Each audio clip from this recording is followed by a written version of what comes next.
So if you don't know by now, 2 days ago, the president of Haiti was assassinated, and new news is coming out. Haitian President Jovenel Moïse, was evident on Friday, the fallout from his assassination at his private residence in the capital, Port-au-Prince. Burned out cars, spent bullet casings, bloodstains, bullet-pocked walls, what remained between a shootout and some of the suspected assassins on Route des Kenscoff. Haitian authorities have told CNN that 3 burned out cars belonged to the members of the armed group who assassinated Moïse early on Wednesday morning, 2 days ago. The armed group are professional killers consisting of more than 24 people, including 2 American citizens and retired members of the Colombian military.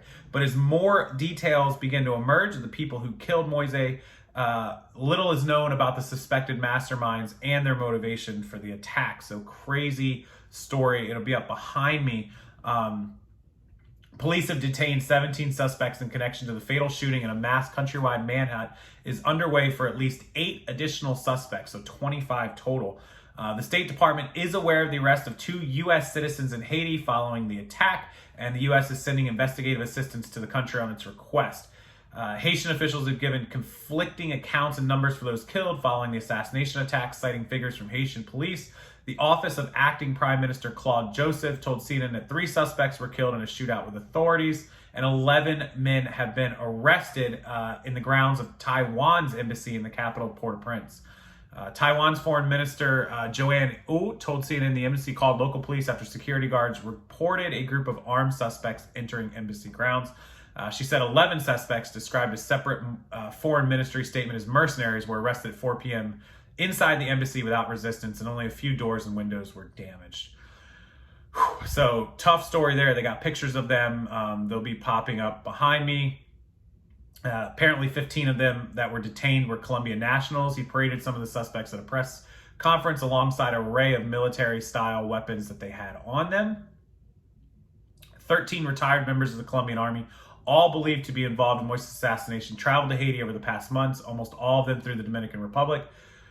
Colombian National Police Chief General Jorge Vargas announced during the press conference 2 of them, Gerardo Dubernay Capador, who was killed during an operation by Haiti police, and Alejandro Rivera Garcia, detained by Haiti police, flew from Bogota to Santo Domingo via Panama on May 6th, and from Santo Domingo flew to Port-au-Prince on May 10th.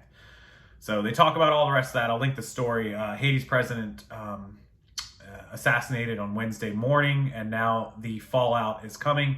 One of the poorest countries in the world, Haiti, very, very poor. It is, of course, connected to the Dominican Republic. It is in the middle of the Caribbean. They deal with hurricanes. We're in the middle of hurricane season. They're very, very, very, very poor.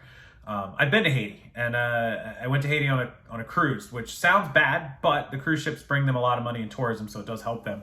The cruise ships go to Labadie, Haiti. It's its own cordoned off cruise port area. Like, you get off the boat and you walk down this long dock, and they've got all these vendors and street food and music and places you can swim and places you can zip line down off the mountaintop. They drive you in a Jeep up to the top of the hill, and you zip line off, and you can dive and do all this stuff. You can Google it, Labadie, Haiti, Labadee, Haiti.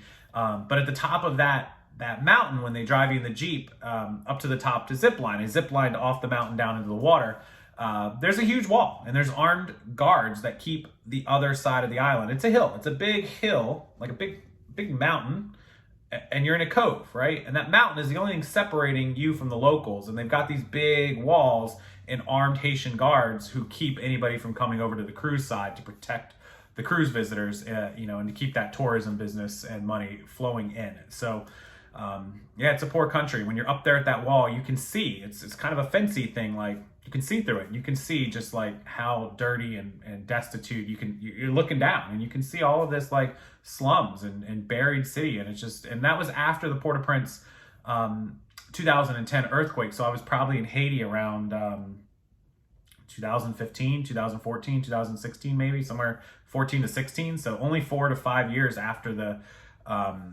earthquake happened. So it was still really bad shape, a lot of rubble. We saw a lot of destroyed buildings, all kinds of stuff from the top of that hill. So yeah, they're still poor, they're still recovering, and now the assassination of their president, not good.